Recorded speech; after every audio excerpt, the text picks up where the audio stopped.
Using the power of the internet, you can now watch GLC on any TV in the US, Canada, the UK, and Ireland with Roku. Basically, a box that connects to your television. Roku acts as a middleman between your internet connection and your television. So if you have internet service at your home, chances are high that you can watch all of the great GLC programming. And best of all, it's highly affordable too, with only a one-time fee ranging from $50 to $100. Log on to our website, www.glc.us.com, for details on how you can watch GLC via Roku.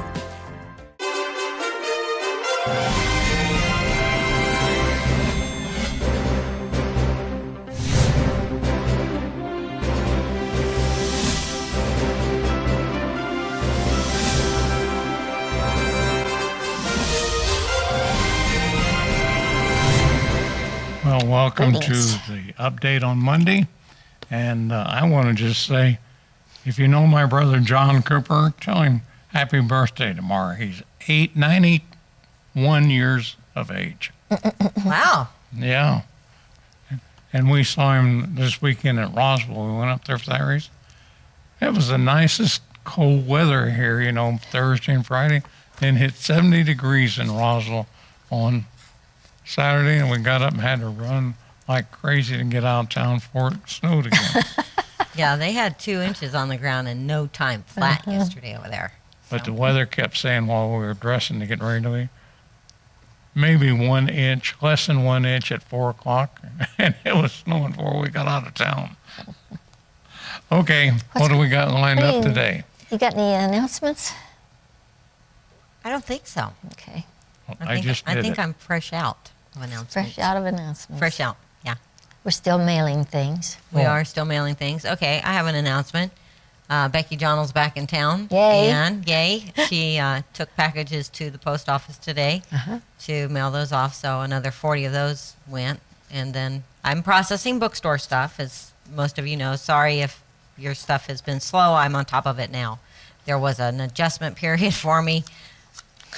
And now I know what I'm doing. So anyway, so all of that is like done. I have some to process as soon as we're done recording this, and they'll go out tomorrow.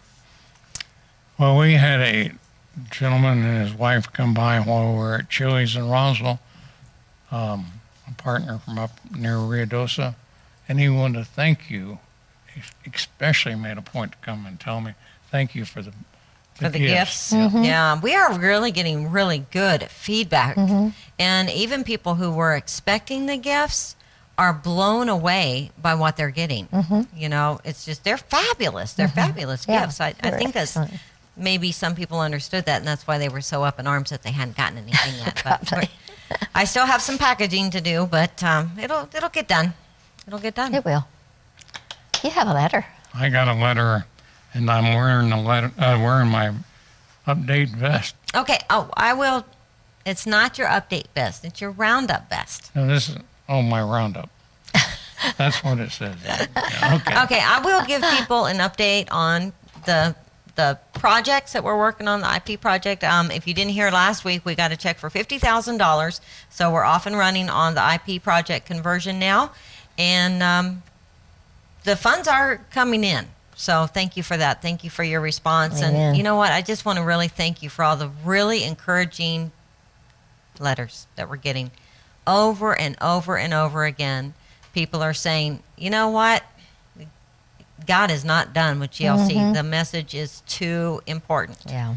And so that's very encouraging to us. It is. So thank you for that. Thank you for your support emotionally and financially. It's greatly appreciated. We can't do it without you. That's for sure. You know, we can't. And I'm not talking just about the finances. That's a given. We can't do it without your emotional support too, because, you know, front lines, it can be kind of draining.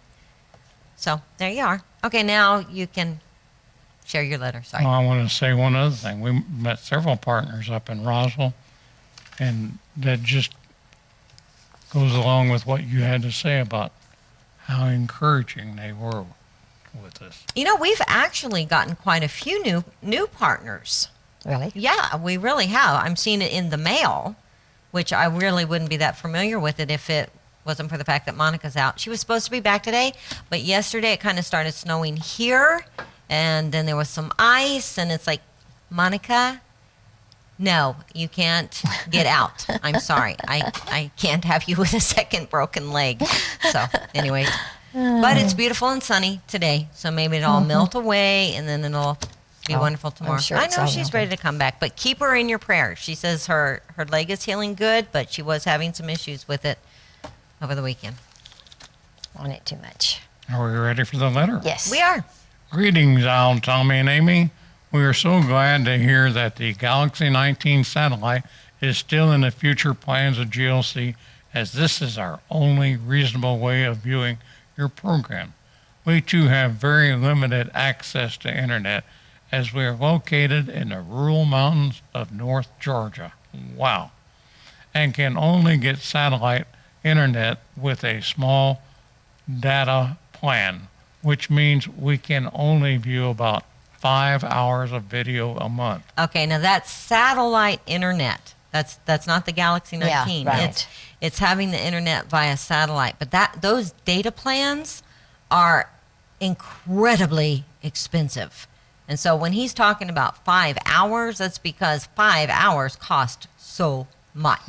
It's just unbelievable. Wow. We got a letter about a month ago. I'm sorry to interrupt your letter, It's okay. but we did get a letter about a month ago from a woman who lives in towards eastern Texas, and she's in a rural area, and it just absolutely broke my heart reading her letter because she depends on GLC. She really loves GLC, and she was going to lose us if we get rid of the Galaxy 19. So that's the IP project, is to send our signal from here to the Galaxy 19 directly so that it can shoot down to things Yeah. instead of going through the SES.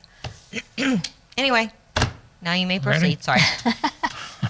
We have been satellite partnered for over 2 years, and this month we wanted to double our monthly support to add another $1,000 to Al's challenge. Thank you, thank you, thank you.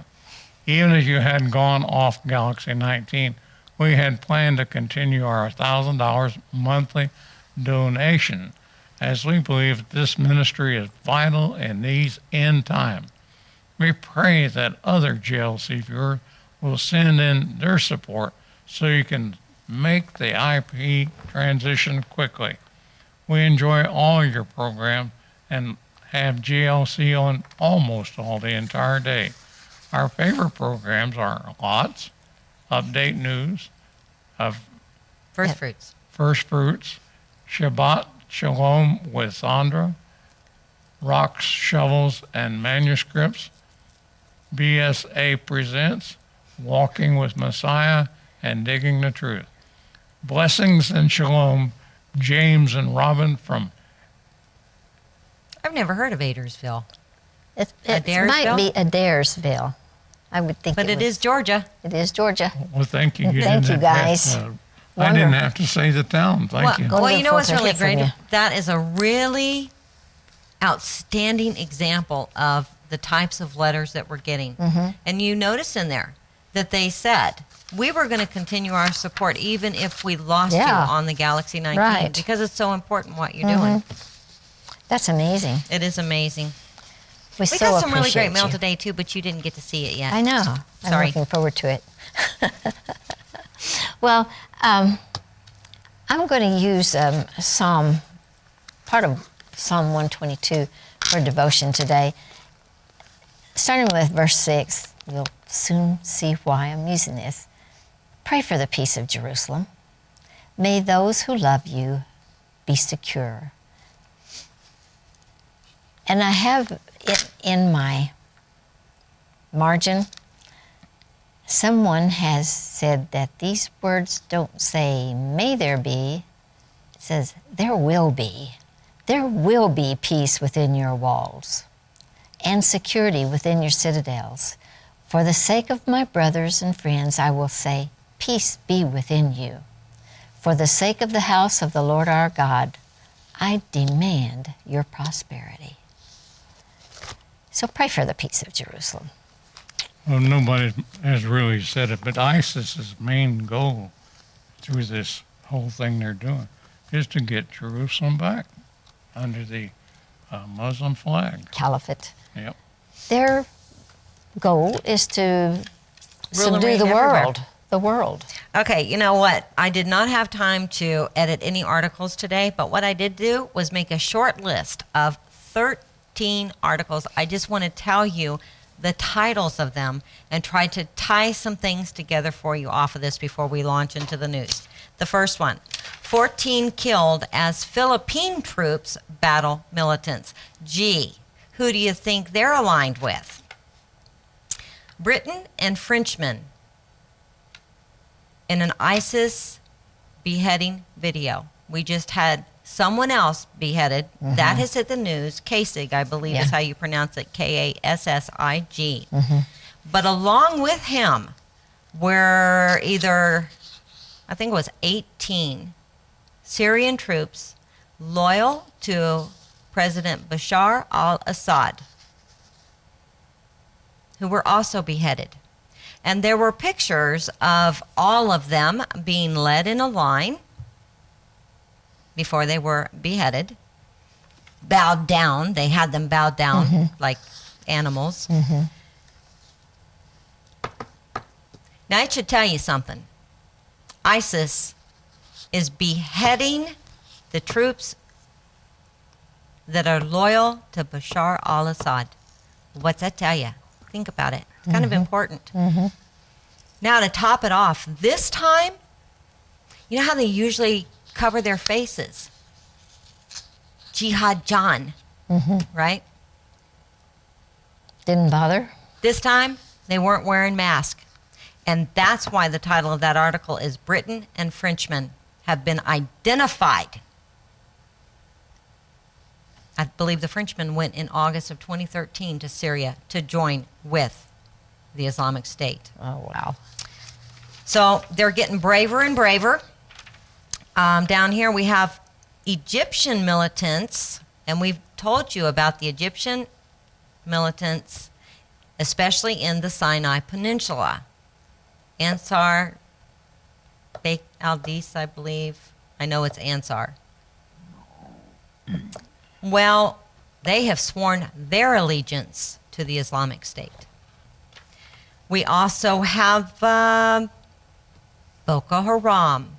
Boko Haram is the group that has been terrorizing the nation of Nigeria for the past 5 years. They have also sworn allegiance to the Islamic State. Yes.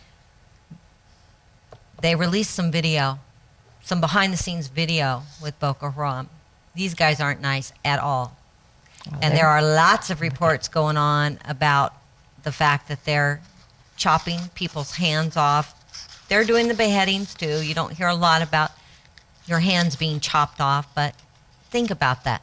What would your life be like if both of your hands were chopped off, even if one hand was chopped off? You know, if you Terrible. survive it. Yeah, really. All of these groups are swearing their allegiance to the Islamic State and doing their utmost and even declaring the caliphate wherever they are. Boko Haram has done this in northeastern Nigeria. Okay, so I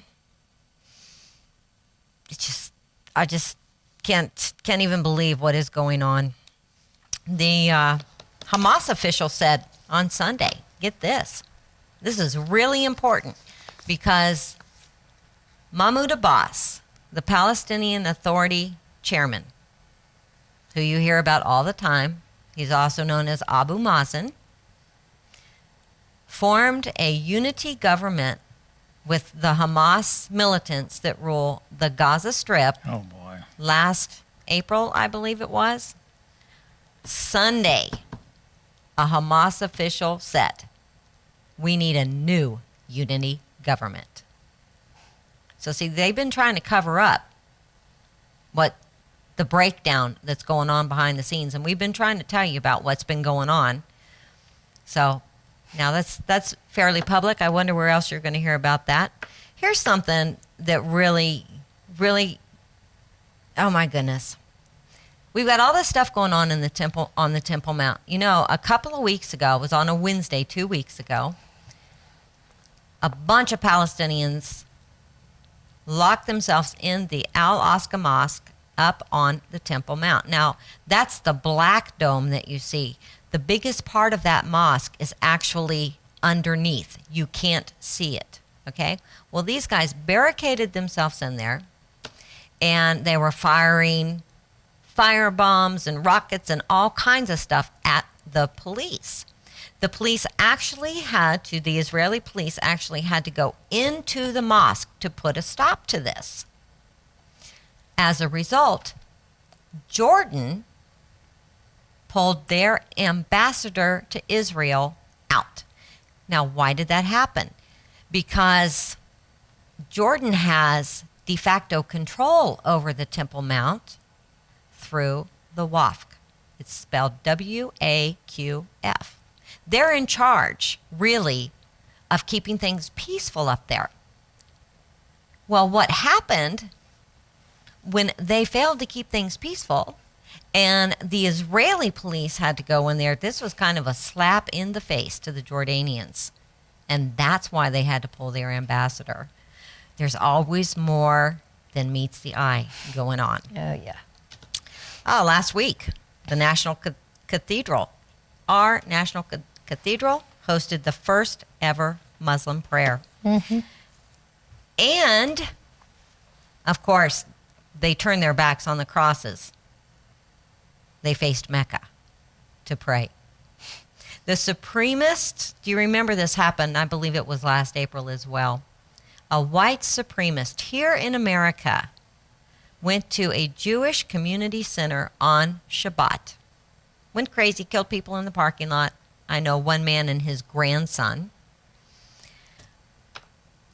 Well, get this. He's not a young guy, but he was raised in the doctrine of white supremacy. He has emphysema. His whole goal in this, because he doesn't know how long he's going to live, was to kill a Jew. That's all he wanted to do. You can imagine his shock and surprise and dismay to hear that none of the people that he killed were actually Jewish. Hate is an ugly, ugly thing. It certainly is. All right, let's get on with the news. Okay. Well, the first article comes from ICEJ. The threat of imminent elections in Israel appears to have receded for the moment, with Finance Minister Yair Lapid giving several interviews with local media on Sunday, denying that he has any intentions of trying to topple the current government.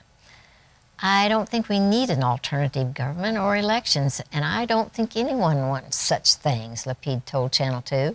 I don't like ultimatums, threats, and red lines. I don't think we need them. Meanwhile, a bill to enshrine a law the status of Israel as a nation, state of the Jewish people, which would also remove Arabic as an official language of the state, was sponsored by Prime Minister Benjamin Netanyahu over the weekend, leading to a firestorm of controversy and debate in the Knesset and the media. Amal Jamal, head of the International MA program in Political Science and Political Communications at Tel Aviv University, told the Jerusalem Post in an interview on Sunday that Israel's Arab citizens would oppose the bill because it is exclusive, reiterating the status of Israel as a state for its Jewish citizens. He added that the proposal raises a democratic issue, the question of who is the sovereign of the state, all Jewish people or the citizens that live here, which includes non-Jews. This is the Jewish state, how it was 3,000 years ago, and it will continue to be that way, countered Ataf Hat, the head of the Druze Zionist Council for Israel, adding that Muslims have been inciting against Druze citizens in recent months over their communal support for Israel and service in the IDF. We are not Palestinians and do not have religious or cultural connections with them, but are full Israeli citizens, he added. I want the state to be a Jewish state and not one of all its citizens, since Jews respect others and their way of life. We see what's happening in Iraq, Egypt, and other Arab countries. We don't want to live under a government of darkness, but where we have freedom. That's quite a statement. And don't forget, it was actually a Druze Border Patrol officer was killed last week. Now, this is something else I didn't tell you about. Yesterday, a man was attacked in Jerusalem with a screwdriver. And they also released video. You remember last week, the 26-year-old gal who was run over and then stabbed? And then a couple other guys were stabbed too. She died. This was last Monday. She was stabbed and died the same day that the soldier was attacked in Tel Aviv. Well, the video that was released was of the car running over her. Now picture this, because we probably aren't going to show it to you. A speeding car going right at her, runs her down. He slams on his brakes, jumps out of the car, and runs back and just starts stabbing her, stabbing her, stabbing her. Then he runs across the street to attack the other people that he attacked. And all that before the guard that was not right there, the guard of the community,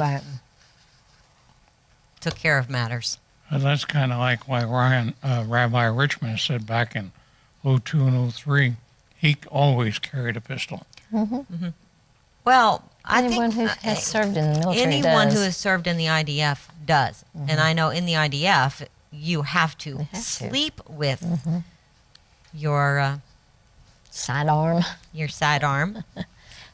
And you know what? You really, your duty to the IDF really never ends. I know Ari Abramowitz is in the reserves.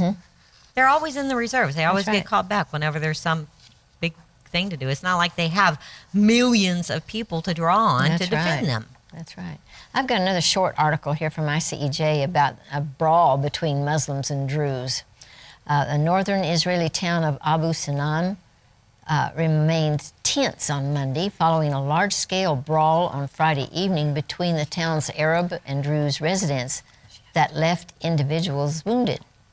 A variety of weapons, including knives, clubs, guns, and at least one grenade were used in the fight, which, according to local residents, was sparked by Arab students at a local school starting an argument with their Druze classmates about the security situation in Israel and the proper attitude toward the state's Jewish majority.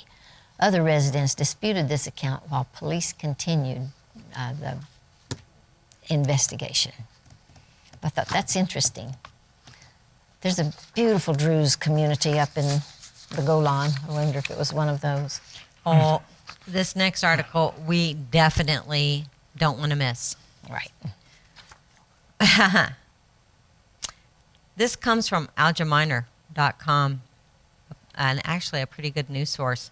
A prominent official of the Palestinian Fatah movement, who is also an advisor to Palestinian Authority President Mahmoud Abbas, has issued a blood-curdling threat to Palestinians who sell land to Jews. And it's far from being the first time that this same official has engaged in violent, incendiary rhetoric. Sultan Abu al-Inam, who advises Abbas on civil society organizations, told the Iranian Arabic language channel Al-Alam TV that Palestinians who sell their land to Jews should be killed in the streets and hanged on electric poles. Right. Wow.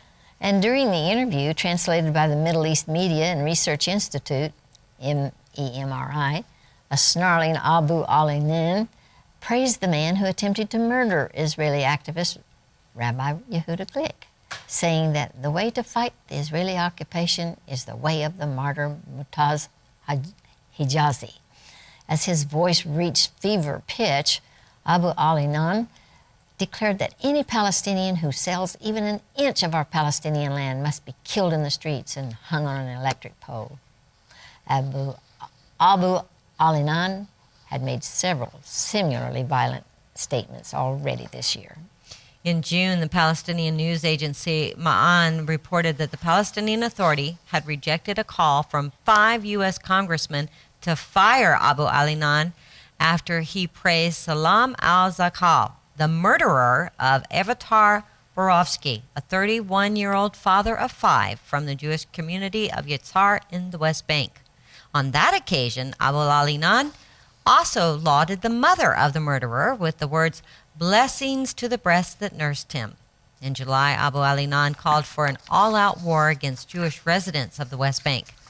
Let every hour of the settlers' presence on our land be a source of threat and terror for them. Let us deprive their lives of security so that the Palestinian land becomes a minefield against the occupation, he urged. Unity Coalition for Israel. Is this another article coming up here? I think it is. Okay, well, I want to point out something. They're saying on our land. It's not their land. It is not their land. Transjordan is actually their land, a.k.a. Jordan, which is, okay, another piece of the puzzle of why Jordan had to pull their ambassador out. They estimate that somewhere along the lines of, was it 65 to 70% of the people in Jordan are Palestinian. Well, And so King Abdullah of Jordan must make a stand to keep them under control. He has to do something to act on behalf of the Al-Aqsa Mosque in a way that these 70% of his citizens won't overrun him. Now, bear in mind that Jordan is right next to Syria. And we all know what's been going on in Syria for the last few years, right? and only the river separates Israel and Jordan. That's right. And if you have trouble understanding what people are saying about this propaganda from and all the detail, get my book, Enough Propaganda. Yeah, really. Because it details starting 1918 what's going on. You know, one of my favorite pictures that I took when I was in Israel back in 2004, I believe, was we'd gone to an IDF base, kind of like it wasn't really a base, an outpost on the eastern side of Israel. From that vantage point where I stood, this picture that I have has Israel, Syria, and Jordan all in the same picture because they all come together in a little triangle right there. Oh, they're at that outpost. Yeah. Yep. So there, you know, it would be nerve-wracking. I'm sorry, it would be nerve-wracking to be Israel. a king or a president or anything in that area, even if you are not. Well, they're all Muslims. All except Israel. Except Israel. Yeah.